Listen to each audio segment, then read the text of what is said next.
Il n'y a ni soustraction ni division dans notre mental.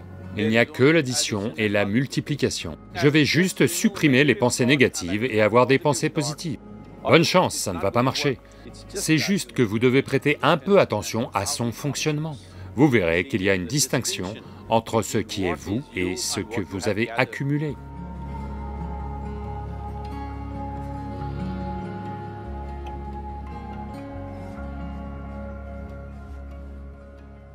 Eh bien, voyez la façon dont la question est posée et aussi la façon dont elle est abordée en général, c'est... Les gens pensent qu'il y a des pensées négatives et des pensées positives. Ils veulent supprimer les pensées négatives et n'avoir que des pensées positives. Ces gens-là, je leur demanderais de simplement faire une expérience pendant 10 à 15 secondes. Qu'ils retirent de force une pensée de leur mental, par exemple, pendant les 10 prochaines secondes, ne pensez juste pas à un singe. Essayez de ne pas penser à un singe pendant les 10 prochaines secondes, vous verrez que vous serez envahi de singes. Donc ce que je dis, c'est que ceci est la nature de votre mental, parce que dans ce mental, les 3 pédales sont des accélérateurs. Il n'y a pas de frein, il n'y a pas d'embrayage, quoi que vous touchiez, ça ne fera qu'accélérer. Dans ce genre de mental, les professeurs de morale et de religion ont appris aux gens, ne pensez pas aux mauvaises choses. Eh bien, depuis, c'est un travail à plein temps. Donc, il n'y a pas moyen de gérer le mental comme ça, pas besoin d'une grande illumination.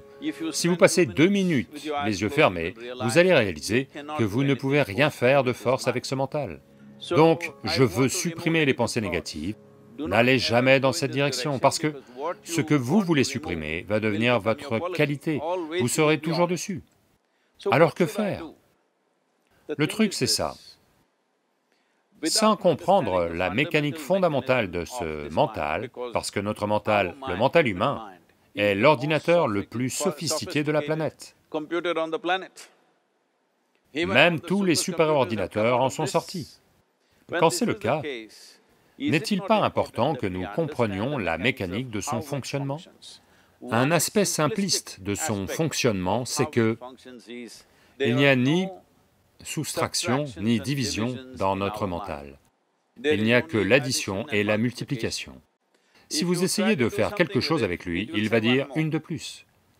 Si vous essayez fortement, ça va se multiplier encore bien plus. Dans ce mental, n'essayez pas d'identifier ce qui est positif, ce qui est négatif, pour ensuite le supprimer.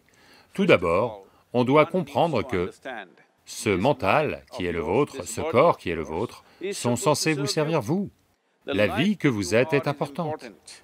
Le corps et le mental sont des véhicules qui doivent nous servir nous. Si vous êtes assis dans un véhicule, il doit aller là où vous voulez aller. S'il va vers sa propre destination, quel est l'intérêt d'un tel véhicule? Ce n'est qu'une nuisance.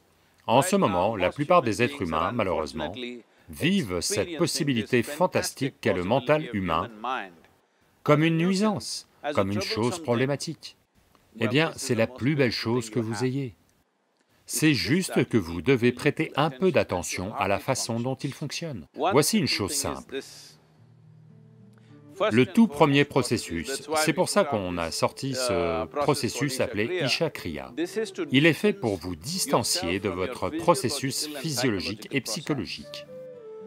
Il y a quelque chose qu'on appelle vous qui existe. Ce n'est pas la somme de toutes vos pensées et émotions et de votre processus physiologique.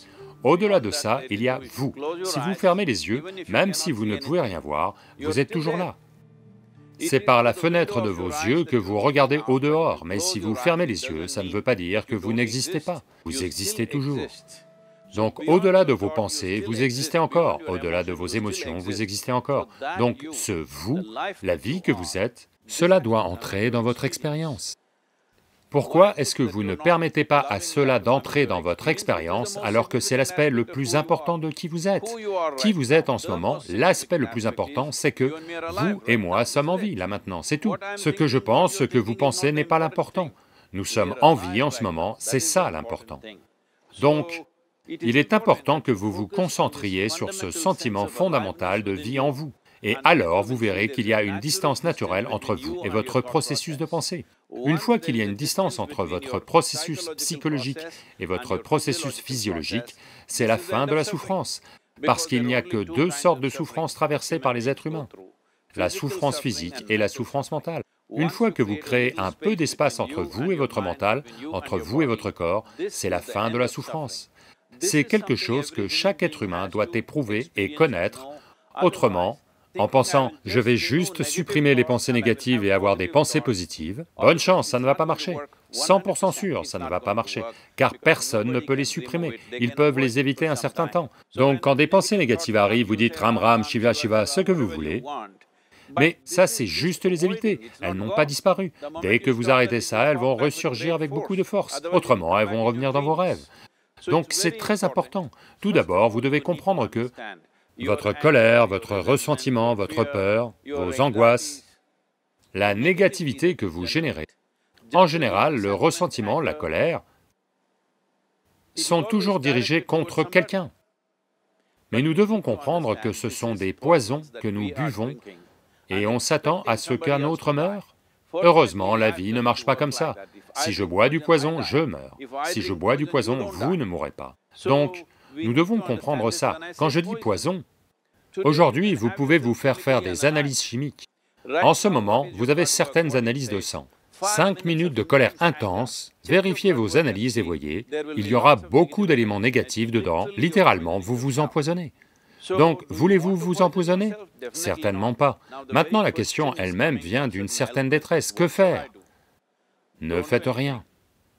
Asseyez-vous juste et préoccupez-vous simplement de quelque chose qui est le processus de la vie.